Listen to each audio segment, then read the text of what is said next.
As part of Breast Cancer Awareness Month, we've been featuring stories about hope, survival, and inspiration. Today, we welcome Marcia Goldstein, who is a 20-year breast cancer survivor and currently a member of the Connecticut Breast Health Initiative Board. It's great to have you, Marcia. Thanks for having me. All right, let's go back 20 years ago.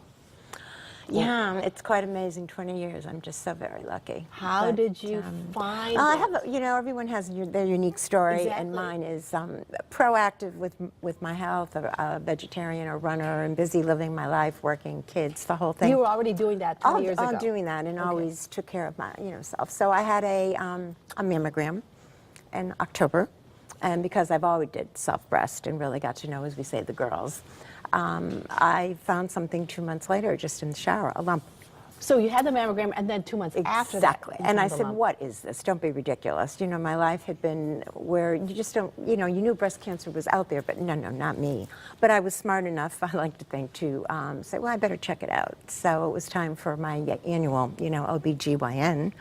So I made an appointment, and it was suspicious, and then it was malignant. Which is why we always tell women, and men, of course, who have history of it, Absolutely. that they need to have the mammogram and do the self-exam. And have a good clinical exam. Exactly. It's a three-parter, and you really need to being do it. proactive. And frightening part is, though, I think if I hadn't done self-breast exam, and it would have been a whole year for another mammogram, I don't even like to think of the scary part of that, or where to go there. So, That's right. Did you have a family history? None. And that's another thing that I think women need to know. If you don't, it doesn't matter if you don't have a family history. I mean, agree. It can happen, and you just need to take care of yourself, know your body. And so I had a lumpectomy, and followed by chemotherapy and radiation and tamoxifen, the whole thing. But 20 years later, I'm so fortunate, really. Early detection is key here. Early detection and doing your part personally, doing your self-breast, really important. What's the advice when you share your story with other women? All the time. What do you tell them? Sure. What's the most important, really? Take care of yourself. Know your body. See your doctor. Do the whole, like you said, it's a package. But really be proactive about your health, and because as you go, it's your responsibility. And if you are diagnosed, and as you go through treatment, how do you get through that? I think you get through with all the support you can find. I have a wonderful family, my husband, the kids, brothers, sisters, wonderful friends, and terrific medical people, a team that really took really good care of me. And I think they gave me hope that there will be life after this.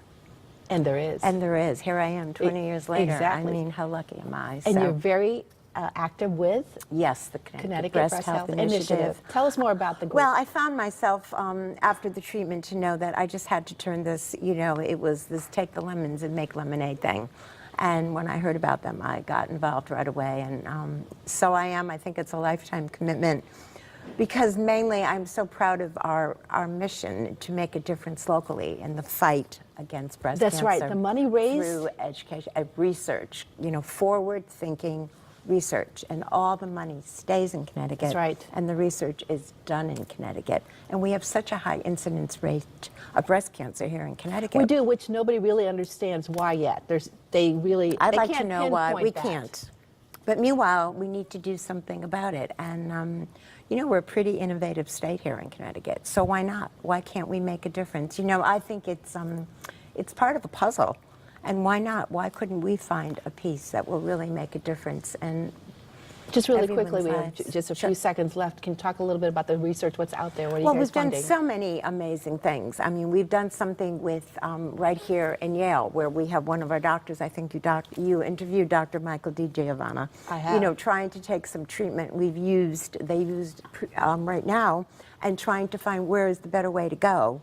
And it's so exciting to get to know them and to see where the money goes. And you'll be funding more for those programs. For more Absolutely. information and research as well. For more information on Pink Power, all you have to do is go to WTNH.com. And Marcia, thank you again for sharing your story, and I wish you well. Thank you. Don't go away. There's more Connecticut Style right after this.